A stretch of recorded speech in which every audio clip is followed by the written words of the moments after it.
Hello, everybody. Okay, so I'm hiding in my bathroom because the kids are home. Sorry, my hair's still wet from taking a shower this morning. So anyway, it might be a little bit, you might hear some loud noises or my children may come running in here. We'll see how long it takes for them to find me. Yeah, so I'm hanging out here and I just want to jump on. I'm going to keep this one pretty short today.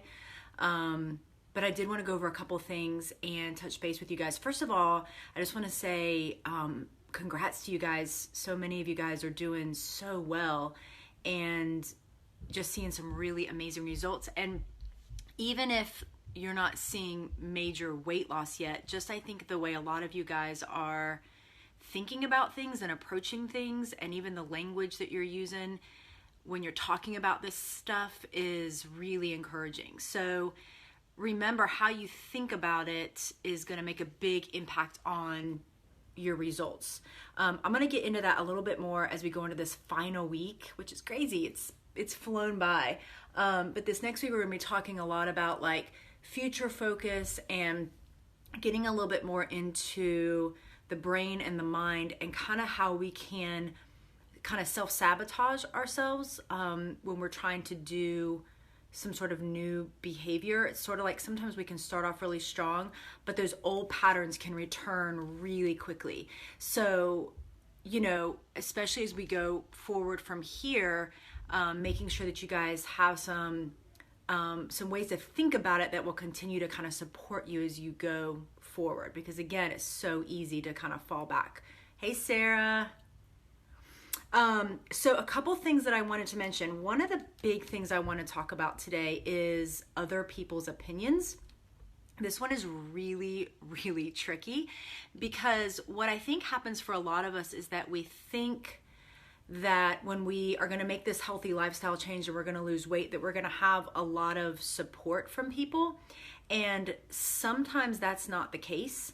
And sometimes it's kind of shocking for people, especially with some of the people close to you that care about you and love you, can still sometimes say things or do things that can kind of make it challenging for you. And so it's kind of important to understand that going in. If we go in just expecting everyone to be supportive and happy and excited for us, then when these things happen and people's little comments are made or just things happen, it can be kind of shocking and it can kind of throw us off. So I want to be really clear that whenever you go to make a positive lifestyle change, you are going to have people that have a negative opinion about that. Like, you just need to know that going in.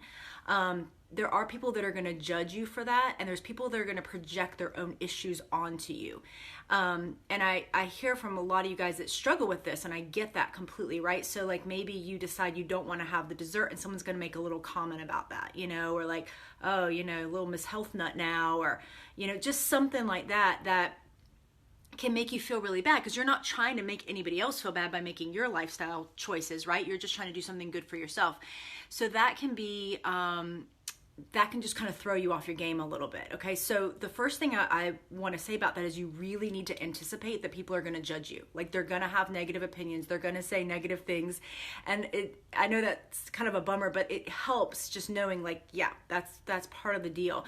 Usually what's happening is when people see somebody else making a change, it's a reminder to them that they could too. And it's easier if you feel like you need to make a change, but you look around you and you're like, well, nobody else is doing it, or everybody else that tries ends up failing, it kind of makes you feel better about it, right? But if you actually see somebody succeeding, it sometimes can make you feel bad because it's a reminder that you could be doing it too. So when you go out there and you start doing something big and you start really like taking control of your life and your food and your eating and your weight, and you're really like doing it and you're all in and you're like there for yourself, it's going to trigger stuff for other people, unfortunately. Even though I know that's not at all your intention, it's going to trigger stuff for other people. So again, as long as you kind of understand that's what's going on, it's not about you, it's about them. It's about them, maybe being afraid that you are going to lose all this weight and get healthy and it's going to affect the relationship. Especially like sometimes I see this a lot with spouses. Again, we want our spouses to be excited for us, but sometimes if something you've done together is, go out to eat together while you're watching TV, and you're starting to not do that, that can feel kind of threatening to them. And so sometimes that support won't be there, and that's totally okay. Just know that they're allowed to have their opinion, but it doesn't mean it has to have any power over what we're going to do for ourselves. That's the main thing. So you can't please everybody, and you just want to make sure that you are doing what's right for you, and just anticipate there are going to be some people that don't like it. Here's a really good book I wanted to mention to you guys. You might have heard of it before, Intuitive Eating. A lot of the stuff in here is similar to what we're learning. And one of the things they talk about in here is, you have this intuitive eating bill of rights, and there's a couple of them in here, but one of them it says is you have the right to honor your fullness, even if that means saying no thank you without explanation to dessert or a second helping of food. You have the right to stick to your original answer of no, even if you are asked multiple times. Just calmly and politely repeat no thank you, really. So, and then it says it's not your responsibility to make someone happy by overeating, even if it took hours to prepare a specialty dish. This is an important one. It is not your responsibility to make someone happy by overeating. So highlight, star that. Again, people may put pressure on you because they want to feel okay about themselves, and we can have compassion and we can love them, and we don't have to try to change them. We don't have to try to, convince them to like what we're doing, but we also don't have to give it any power to prevent us from reaching the goals that we want to reach, and kind of taking back, again, the power of food and weight and all of that we're trying to strive for. So that's the one thing I wanted to mention. Another thing really quick, and wrapping up the hormone stuff, this is another really good book that goes into the science about weight loss and the hormones. The main thing I want to mention about the hormones is that, with all of them, there's a repeating pattern, which is that hormones are good. We need them. They have a purpose. But too much of any hormone, what starts to happen in our body is we create a resistance to it. And I don't know if you watched the one I did on insulin resistance, kind of like a neighbor that comes over and bugs you all the time. You start kind of pretending like you're not home. That's kind of what's happening in our body. All these hormones, cortisol, leptin, insulin, epinephrine, norepinephrine, all these guys are good and we need them, but we need them typically in lower doses. And when we start with certain, eating patterns and lifestyle patterns, when we start to get a bombardment of these hormones, we start to create a resistance, which then means our body's producing more of the hormones, and that's when the negative consequences start to come in. One of the ones that I still am working on the video for is cortisol and epinephrine and norepinephrine, which is our stress hormones. And we need those on a short-term basis, right? Like if you're thinking about like back in the day when people were living in caves, and you walk out of the cave and there's a saber-toothed tiger, you need those stress hormones to help you either, fight or flight. And so all of these things are going to happen on a short-term basis to give you this energy to be able to deal with that situation. But the problem now is a lot of us are walking around in kind of a constant state of anxiety and stress because of the things going on in our life. But those stresses are different now, right? We don't have to, use physical exertion to deal with the stresses so much. So you have this flooding of these stress hormones, which creates this flooding of like energy and sugar in our body that has nowhere to go. And so it ends up getting stored. And so it's kind of the same thing with all these hormones. We're getting this flooding of hormones, which is creating this weight gain. And so really the takeaway with that is the self-care stuff. So what all the research seems to show is, stress management, sleep is huge. You guys, so much research is coming out around sleep. Sleep is a time when our body is repairing. It's a time when we're in a really fat adapted state. And it's just something that's been shown over and over to help with kind of reducing hormone levels, regulating things and rebalancing things. So if you're struggling with sleep, that's one area I would definitely say just put a little bit of concentration in and see if that helps you out. Just getting good quality sleep as much as possible. I know it's hard sometimes with kids and stuff, but as much as possible.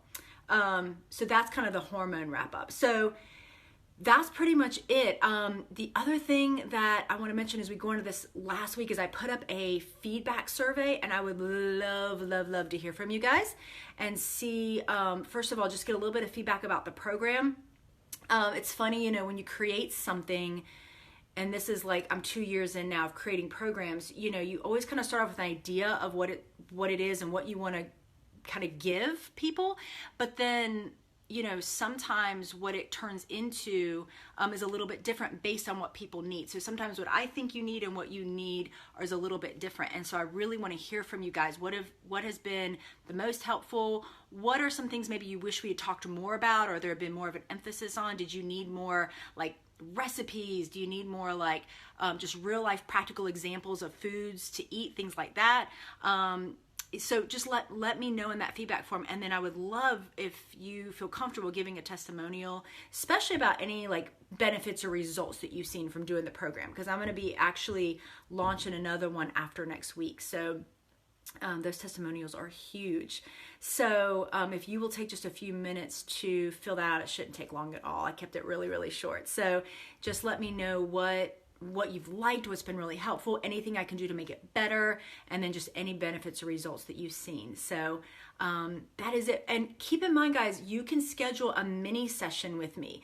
A few of you that filled out the form, you know, I know that part of it is, you know, just being able to touch base with me, and, you know, absolutely jump on there. There's a link, and I'll repost it for you guys, where you can jump on and create a mini session. And that is just a chance for, you know, us to talk specifically about your situation and what's going on with you, kind of touch base, maybe give you some specific strategies to help you with whatever you've got going on, and with whatever specific goals you've got going on. So that is it for now. I hope you guys have an amazing rest of the weekend, and I will be throughout next week creating little videos every day about some of these kind of future focused topics, so that you guys feel like you have some good stuff to take with you beyond the 6 weeks. And remember, guys, you can't get behind here. You'll have access to this course after the 6 weeks. So you can go in there and jump on and watch the stuff when you need to, and or rewatch stuff that was helpful for you to keep you motivated and keep you going. So you guys are awesome. I'm so proud of you guys. You're doing amazing. And I will talk to you soon. Bye.